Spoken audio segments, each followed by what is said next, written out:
नारद जी भगवान का मनोवेग अवतार।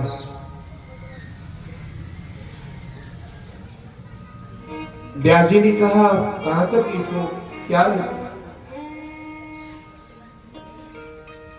हमारे रविंद्र बाबू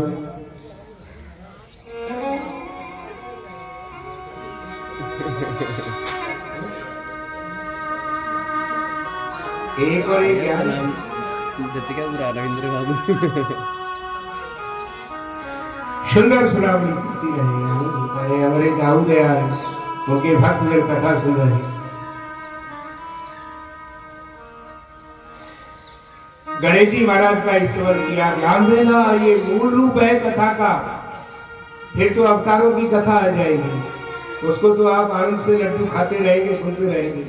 लेकिन ये मूल रूप है कि कथा कहां से प्रारंभ हो रही है, कैसे प्रारंभ हो रही है, भागवत की रचना कैसे हुई, सुखदेव जी का जन्म कैसे हुआ, कहां से कैसे प्रारंभ हुई, ये मूल है। इस मूल को समझना, श्रवण करना, तभी जाके फल प्राप्त होता है। गणेश जी ने कहा कि कहो वेद व्यास जी मुझे कैसे प्रकट किया। व्यास जी ने कहा गणेश भगवान आपको लेखनी के द्वारा भागवत कथा लिखी है। बोले मैं एक बार लिखना शुरू करता हूं तो रुकूंगा नहीं। गणेश जी महाराज ने कहा, वेद व्यास जी ने कहा ठीक है। सूत जी कहते हैं वेद व्यास जी ऐसा कठिन श्लोक बोलते थे कि उसी में अपना वो 24 घड़ी में सब नित्य कर्म से निवृत्त होकर के फिर पुनः आसन पर बैठ जाते हैं। अब उस श्लोक का अर्थ समझने के बाद ही लेखन चालू करते थे गणेश जी। क्यों व्यास जी ने कहा था कि आप तो समझ के लिखना, ऐसे ही मत लिख देना। तो गणेश जी को भी अर्थ समझने में समय लगता था। इतने में वेद व्यास जी अपने नित्य कर्म से निवृत्त होकर के बैठते, फिर दूसरा श्लोक बोलते और इस प्रकार 18,000 श्लोकों के द्वारा श्रीमद् भागवत की रचना हुई। देव ऋषि नारद जी ने अपना पूर्ण कर्म बताया। बोले मैं दासी पुत्र था, मेरी माँ चातुर्मास जो ऋषि रहते हैं उनकी कुटिया पर गई। ऋषि पत्नियों के लिए सुंदर फल पुष्प आदि लेकर के आती थी। मैं सुंदर हवन के लिए अग्नि होम आदि के लिए सौदा लेकर के आता था। 4 महीने तक बड़े संतों के द्वारा उस दिव्य सत्संग को सुना, मंगलमयी भगवान की आनंदमयी कथा को सुना। लेकिन जब संत जाने लगे तो मेरा नाम संतों ने रामदास रखा। कहा बेटा रामदास, अब चातुर्मास समाप्त हो चुका है, हम संत अपने अपने निज स्थानों पर अपनी कुटिया पर जा रहे हैं। नारद जी पूर्व जन्म का चरित्र बता रहे हैं कि मैं रोने लगा, संतों के साथ जाने लगा, लेकिन संतों ने कहा नहीं, अपने माता की सेवा करो, पिताजी तुम्हारे हैं नहीं, तुम्हारी विधवा माँ है, अपनी विधवा माँ की सेवा करो बेटा। जब माँ प्रभु के धाम को चली जाए तब पुत्र का कर्तव्य है वैराग्य लेना। रामदास नारद जी कहते हैं मैं रामदास शर्तों की आज्ञा का पालन करने लगा। शास्त्र कहता है जिनके और मैं घनश्याम बस तेन ध्यान महान कियो ना कियो जिनने वृंदावन धाम कियो तेने और कोई धाम कियो ना कियो।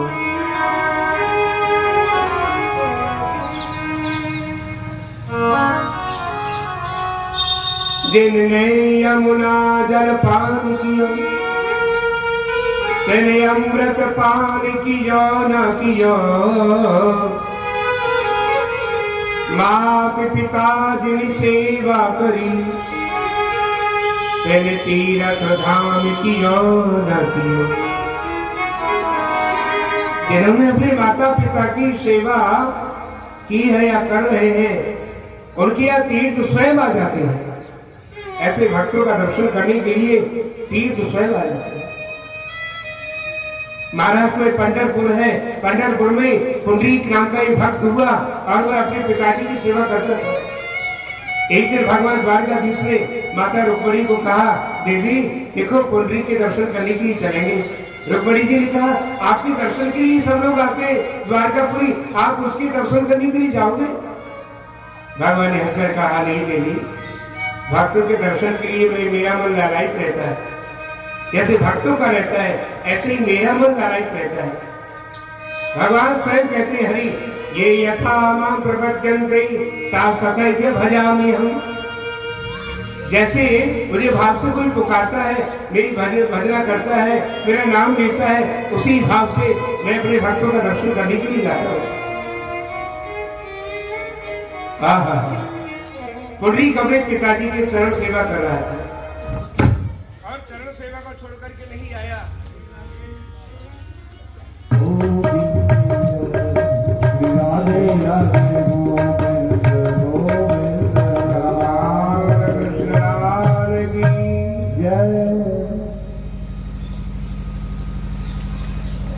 भगवान द्वारकाधीश जगत मां रुक्मणी जी को लेकर के पहुंचे और दोनों ने दिखा, लेकिन पुंडरीक ने अपने पिताजी की चरण सेवा को नहीं सुना। भगवान द्वारकाधीश कहते हैं पुंडरीक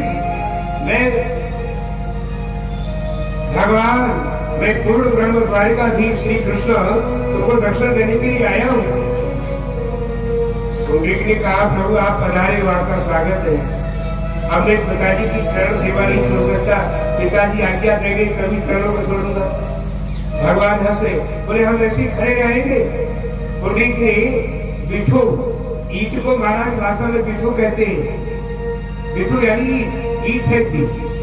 और आज भी इस पंढरपुर में जो भी जाति दर्शन करने के लिए भगवान पंडरीनाथ, उस पुंडरीक के स्वामी द्वारकाधीश रुक्मणी जी के साथ खड़े हैं और उसी पर आज भी इस प्रकार खड़े हैं, भक्तों को दर्शन दे रहे हैं। लाखों लोग पूर्णमासी को दर्शन करने आते हैं। तो उनका नाम विठोबा पड़ गया। बोलिए विठोबा भगवान की जय। तो भक्तों के लिए भगवान क्या क्या नहीं करते, भक्तों के लिए करते। तो नारद जी कहते हैं कि मेरी संतों के संग में सत्संग को सुना। मैं एक दिन क्या हुआ कि मेरी माता को सर्प ने डस लिया, मृत्यु को प्राप्त हो गई। मैंने माँ का अग्नि संस्कार किया। घर में जितना द्रव्य था ब्याजी, स्वर्ण चांदी जो भी था सब कुछ द्रव्य मैंने पड़ोसियों को बांट दिया और नितांत जंगल में जाकर के पहुंचा। मैं भगवान का ध्यान करने लगा। अश्वत्थ जो पीपल का पेड़ है तो पेड़ के नीचे बैठ करके बड़ा सुंदर सरोवर था, शीतल मंद सुगंध पवन बह रही थी। मैं प्रभु का ध्यान करने लगा। प्रभु मेरे ध्यान में आए, नील मणिमय प्रकाश में अंगुष्ठ पान करते हुए करारविंदेन पदारविंदम मुखारविंदे विनवेशयन्तो वटस्य पत्रस्य कुटीशयानं बालं मुकुन्दं मनसा स्मरामि।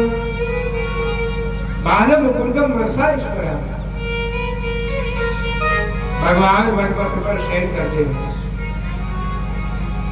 ऐसा दर्शन किया। नील मणिमय प्रकाश में मेरी बोलने की इच्छा हुई। उसी समय आकाशवाणी हुई, अरे बेटा रामदास, जाओ अगले सृष्टि में मनवंतर में जब ब्रह्मा जी प्रकट होंगे तो तुम ब्रह्मा जी के उत्सव गोद से जन्म लोगे। तब नारद जी कहते हैं मैं ब्रह्मा जी की गोद से उत्पन्न हुआ और मेरे पिताजी ने 4 श्लोक बताए। इस प्रकार भागवत की रचना की और यहाँ पर उसी परिप्रेक्ष्य में बड़े महाभारत का युद्ध हुआ। ये परीक्षित शेर का पुत्र है, हमने सुना। 5 पांडव थे, उन्हीं का पुत्र है।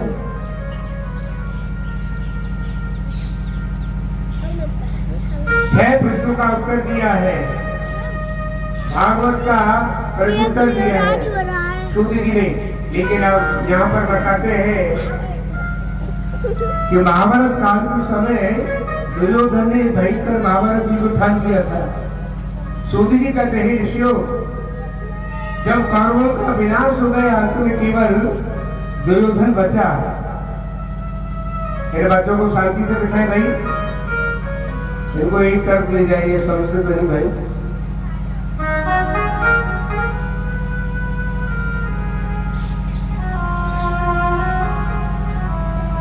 अरे भैया ये बच्चा है ना छोटे छोटे, अन्य वही कर गया, वो जो भारत नहीं।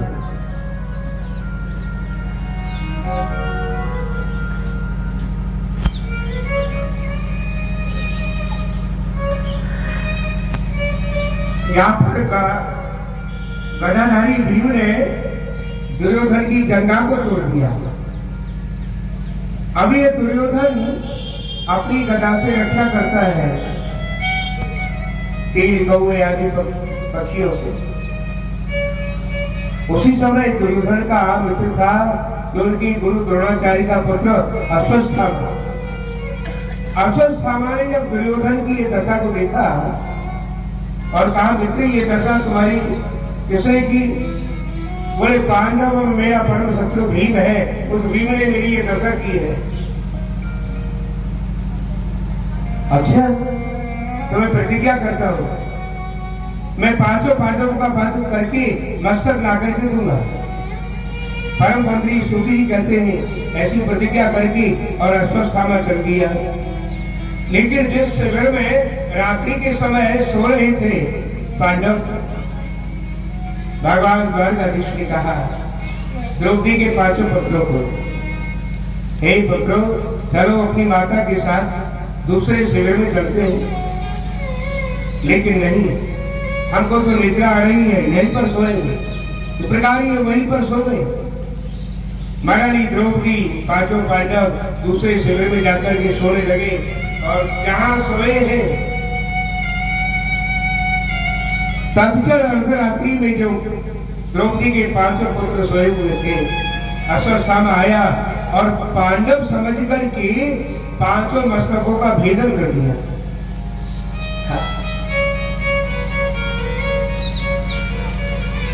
5 सिरों को एक पोटली में बांध करके ले गया और जाकर के दुर्योधन से कहा, देखो दुर्योधन, मैं तुम्हारे परम शत्रु 5 पांडवों के 5 मस्तक भेदन बंद करके लाया हूं।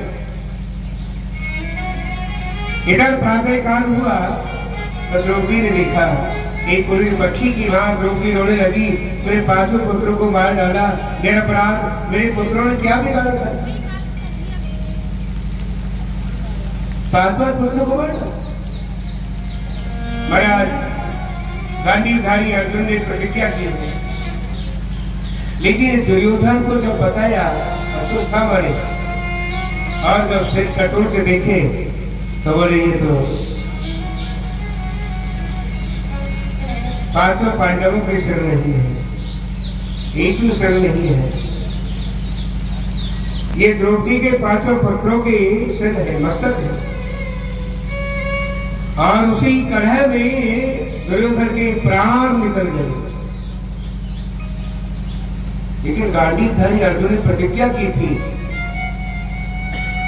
तुम्हें अश्वत्थामा को तुम कहो तुम्हारे सामने बंद करूं, अग्नि में जलाऊं, इस प्रकार अर्जुन गांधी धनुष लेकर के चले हैं। द्वारकाधीश कहते हैं कि अर्जुन तुम प्रतिज्ञा करते हो अश्वत्थामा को मारने की, वो तो तुम्हारे गुरु का पुत्र है, पहली बात। दूसरी बात ब्राह्मण है। तीसरी बात वह अमर हो चुका है। अब तुम कैसे वध करोगे, ये मेरी समझ में नहीं आता। मैं तो यहां तक कहता हूं कि आप छोड़ो भी और मारो भी, छोड़ना भी और मारना भी है। अर्जुन कहते आधा पागल तुम्हें पहले ही था और पूरा पागल मुझे बना दोगे। ये मेरी बात समझ में नहीं आती है। एक द्वारकेश, एक द्वारिकानाथ, क्या छोड़ना क्या मारना। भगवान कहते कि ब्रह्म बंधुर्न हन्तव्यः आपितारी बदारः मयैव भयं मामनातं परिपाह्यानुशासनम्।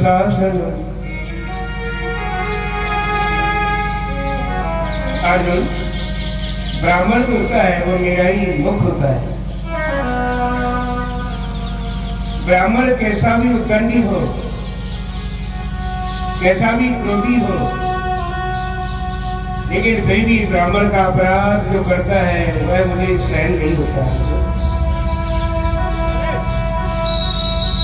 और जो वध करने का विचार करता है ब्राह्मण का, वह मेरा परम वैरी है, परम शत्रु है। मैं ऐसे प्राणी का विनाश करके रख देता हूं जो ब्राह्मण के वध करने का विचार करता है। मोहिना भावे ब्रह्म गुण द्रोही। भगवान कहते हैं